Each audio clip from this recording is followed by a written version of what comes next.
شب برات بخش مانگنے کی رات، روزی مانگنے کی رات، مصیبتوں، بیماریوں، پریشانیوں سے، بے اولادیوں سے، اولاد کی نافرمانیوں سے نجات مانگنے کی رات۔ اس کے بارے میں اللہ کے حبیب صلی اللہ علیہ وآلہ وسلم نے فرمایا، جب شعبان المعظم کی 15ویں رات شب برات آئے تو اس میں عبادت کرو، دن میں روزہ رکھو۔ بے شک اللہ پاک اس رات سورج غروب ہوتے ہی آسمان دنیا کی طرف نزول رحمت فرماتا ہے اور ارشاد فرماتا ہے کوئی بخشش مانگنے والا میں اسے بخش دوں، ہے کوئی روزی مانگنے والا کہ اسے روزی دوں، ہے کوئی مصیبت میں مبتلا کہ اسے عافیت دوں، ہے کوئی ایسا یہاں تک کہ فجر کا وقت شروع ہو جاتا ہے۔ شب برات کے 6 نوافل کے بارے میں کچھ عرض کرتا ہوں۔ امیر المؤمنین پہلی صدی کے مجدد حضرت سیدنا عمر بن عبدالعزیز رحمۃ اللہ تعالی علیہ ایک مرتبہ شعبان المعظم کی نصف رات یعنی 15ویں رات یعنی شب برات عبادت کر رہے تھے۔ آپ نے جب سر اٹھایا تو ایک سبز پرچہ ملا جس کا نور آسمان تک پھیلا ہوا تھا۔ اس پر پتہ کیا لکھا ہوا تھا؟ هذه براءة من النار من الملك العزيز لعبده عمر بن عبد العزیز، خدائے مالک و غالب کی طرف سے یہ جہنم کی آگ سے آزادی کا پروانہ ہے جو اس کے بندے عمر بن عبدالعزیز کو عطا ہوا ہے۔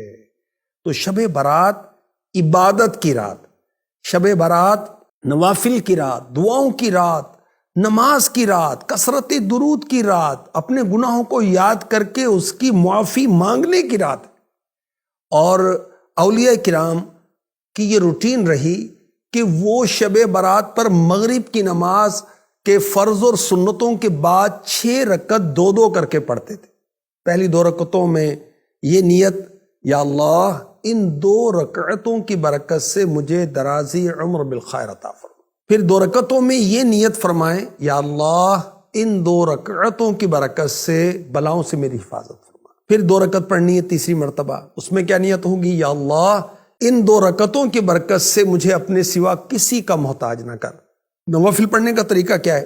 ان 6 رکعتوں میں سورہ فاتحہ کے بعد جو چاہیں وہ صورتیں پڑھ سکتے ہیں، چاہیں تو ہر رکعت میں سورہ فاتحہ کے بعد 3 بار قل هو اللہ شریف یعنی سورہ اخلاص مکمل پڑھ لیں تو انشاءاللہ ہر رکعت میں ایک قرآن پڑھنے کا ثواب، 3 مرتبہ سورہ اخلاص پڑھنے سے ایک قرآن کی تلاوت کے برابر ثواب ملتا ہے۔ اچھا، ہر 2 رکعت کے بعد 21 بار 21 ٹائم قل هو اللہ احد پوری سورت پڑھنی ہے، اور پھر سورہ یاسین، یعنی یہ کر لیں یا یہ کر لیں یہ بھی آپشن ہے، اور دونوں کریں یہ بھی آپشن ہے، اور یہ زیادہ بیسٹ ہے۔ اچھا، یہ بھی ہو سکتا ہے کہ ایک اسلامی بھائی بلند آواز سے سورہ یاسین شریف پڑھے، بقیہ خاموشی کے ساتھ سنیں، اور یاد رکھیں کہ سننے والا اس دوران زبان سے سورہ یاسین بلکہ کچھ بھی نہیں پڑھے گا۔ جب قرآن کریم بلند آواز سے پڑھا جائے تو جو لوگ سننے کے لیے حاضر ہیں ان پر فرض عین ہے کہ چپ چاپ کان لگا کر سنیں۔ انشاءاللہ الکریم شب برات شروع ہوتے ہی ثواب کا انبار لگ جائے گا۔ ہر بار سورہ یاسین کے بعد دعائے نصف شعبان بھی پڑھیے۔ دعائے نصف شعبان جو ہے آقا کا مہینہ، امیر اہل سنت کا رسالہ جو ہے اس پر آپ دیکھ سکتے ہیں۔ اللہ کے حبیب صلی اللہ علیہ وآلہ وسلم نے فرمایا، جس نے عیدین یعنی عید الفطر اور عید الاضحیٰ کی رات اور شعبان معظم کی 15ویں رات یعنی شب برات عبادت میں جا کر گزاری، اس دن اس کا دل نہیں مرے گا جس دن لوگوں کے دل مر جائیں گے۔ آخری نبی مکی مدنی صلی اللہ علیہ وآلہ وسلم نے فرمایا، میرے پاس جبریل امی علیہ السلام آئے اور کہا، یہ شعبان کی 15ویں رات ہے، اس میں اللہ پاک جہنم سے اتنوں کو آزاد فرماتا ہے جتنے بنی کلب کی بکریوں کے بال ہیں، مگر مشرک اور عداوت کیا مطلب ہے؟